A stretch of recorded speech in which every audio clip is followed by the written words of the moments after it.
Dr. Len Saputo. Dr. Saputo is the author of a book called A Return to Healing, which is available at www.areturntohealing.com. It was shocking that website was available, Dr. Saputo. Glad you got it. Pretty lucky, wasn't it? Yeah, it was. Yeah, an easy way to get the book is just go straight to Amazon. Right, or your local independent bookseller, and you can Right. order it from them as well.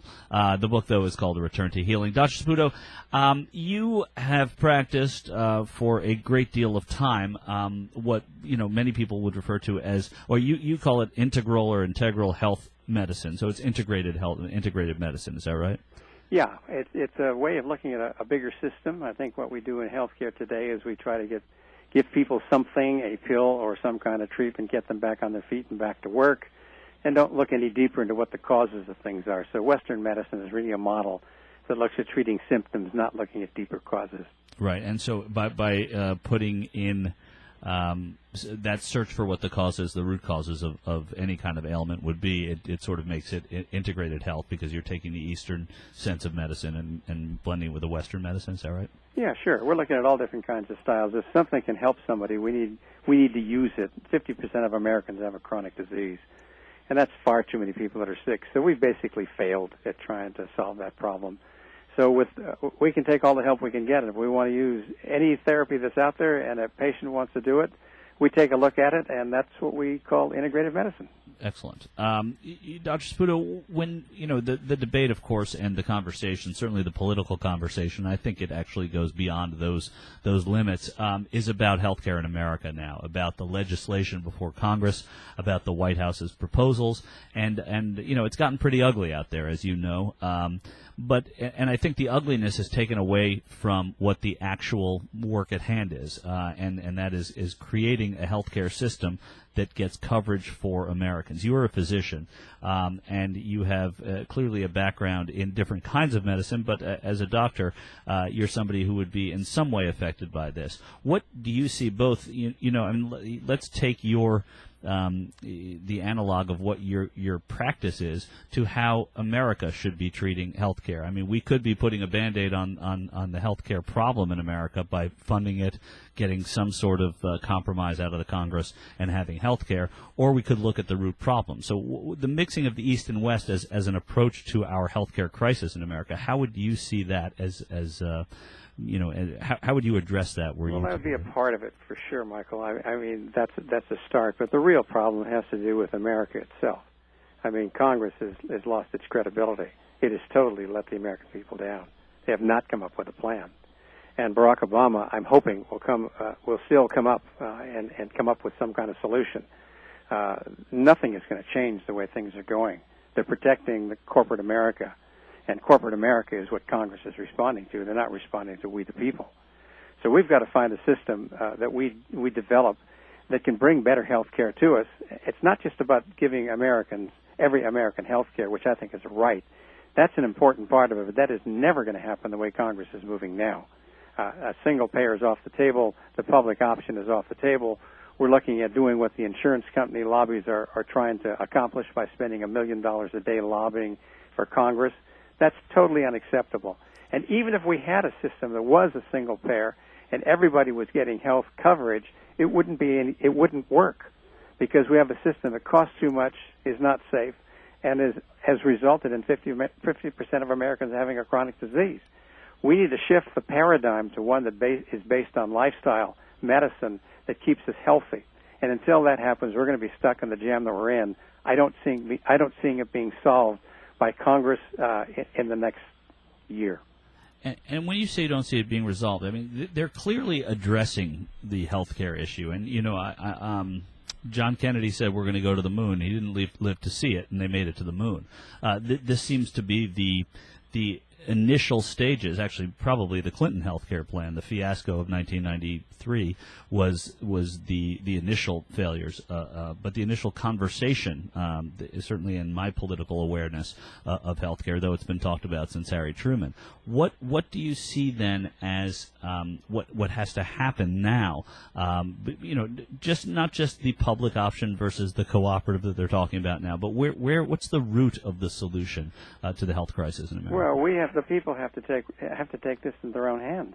Congress is not representing us. I mean, they're representing big pharma, the pharmaceutical industry, and the insurance industry. They don't give a stuff about us because 60% or 69% of America wants a payer plan. So why aren't they responding to that? It's very simple. They're corrupt.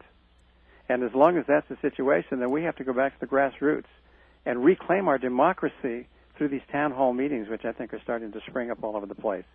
And if we do grassroots approaches, for example, like what we're doing in a little town called Walnut Creek, California, that's only got about 50,000 people, is we've taken nutrition to the table ourselves.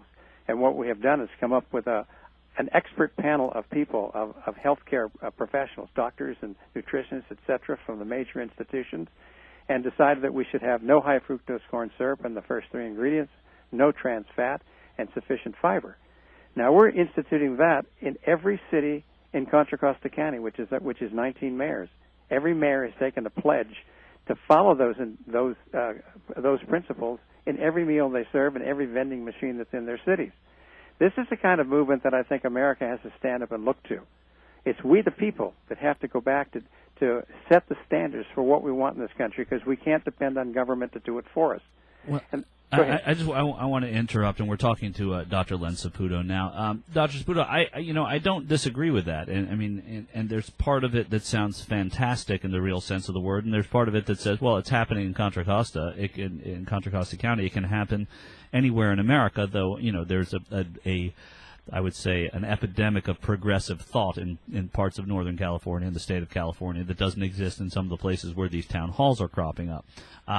But the point is that we elected, the country elected a president and put into place a Congress and a Senate that were charged with doing this. That was one of the reasons that a lot of people voted for this man and for this Congress. As it stands now, because of the time it would take to get every mayor to make that pledge, there is before the country a chance at beginning reform in the healthcare industry. And as a physician, what would be the place then, and this is a better question, what would be the place where you would like to see us start, knowing what the reality is today, knowing what's before Congress now? Well, Congress is not going to do what it's supposed to do. It's being paid too much money by corporate America, and so they're responsive to them, not to you and me. They don't represent us anymore.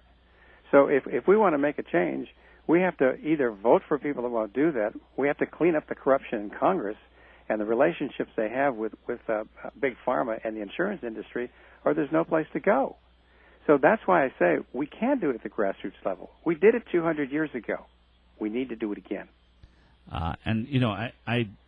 I like to think that that's true, and I hope that it is true. It just seems like a big stretch, doesn't it? Well, I wouldn't say it seems like a big stretch. It just seems like it certainly doesn't seem like something that is immediately going to happen. I think both of us would probably agree to that. No, well, it took us a couple hundred years to get to where we are. Right, exactly. I hope it doesn't take a couple hundred years for us to reclaim our democracy. Right. Well, in terms of that may be a foregone conclusion, but in terms of the way we approach this issue. Yeah, I know what you're getting at. Yeah. Okay, let me try and address that. Okay. I have this realistic view of how Congress acts. Now, if we could sober Congress up somehow and get them to be responsive to what we, the people, want, that would be a wonderful thing. It's a dream. Yeah. My dream is that Barack Obama, who I have a lot of faith in, will step up to the plate. I think he's watched Congress drop the ball, come up with nothing.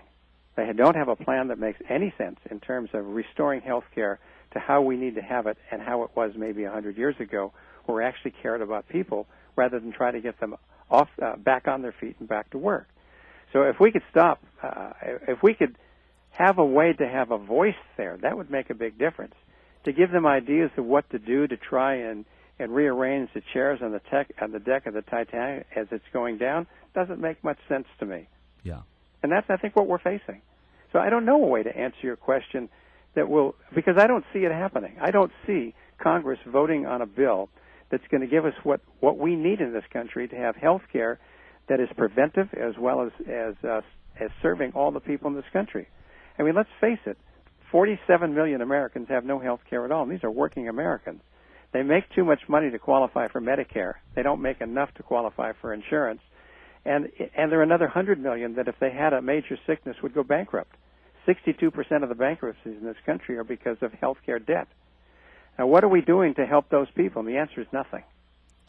So I don't have any hope for this Congress to do anything. What would you see then if and I'm and the answer may be absolutely nothing from what you've heard, but I'm asking you as a doctor and a doctor who feels very passionate about this clearly. What would you see as something in realistic terms that could come out of this Congress that would be a start, that would make you say, okay, well maybe they're on the right path right now? All right, maybe they could start talking about prevention. Yeah. And include that in some kind of process. They could talk about finding simpler ways to have a system where we could practically get insurance for or coverage, health care for everybody. We should level the playing field so that people in nutrition and homeopathy and in Chinese medicine and all different kinds of complementary and alternative medicine have access to the research dollars at the National Institutes of Health. We can do something about changing that. But I don't see it happening because, again, there's such a stranglehold from the big pharma, the pharmaceutical industry, on the National Institutes of Health and on research. We already have a Center for Complementary and Alternative Medicine. It gets a pittance of maybe $200 million out of a $25 billion budget to do research, and it doesn't get done. So we need medical freedom. We need a way that we can have a constitutional amendment that says we in America have the right to choose the kind of health care that we want. We don't have that. We don't have medical freedom in this country. So you can't compete if you're in complementary and alternative medicine with the mainstream. The insurance industry has locked that up and has an alliance with the physicians in America so that you're not going to see the kind of changes we want. But we can hope and press for that kind of thing. Right. And indeed you are. The book is called A Return to Healing. Dr. Len Saputo is its author and a very interesting guy to talk to. Doctor, thank you so much for coming on the show and sharing your viewpoints as a physician at a time when everybody is talking about health care. My pleasure. Thanks a lot. Thank you.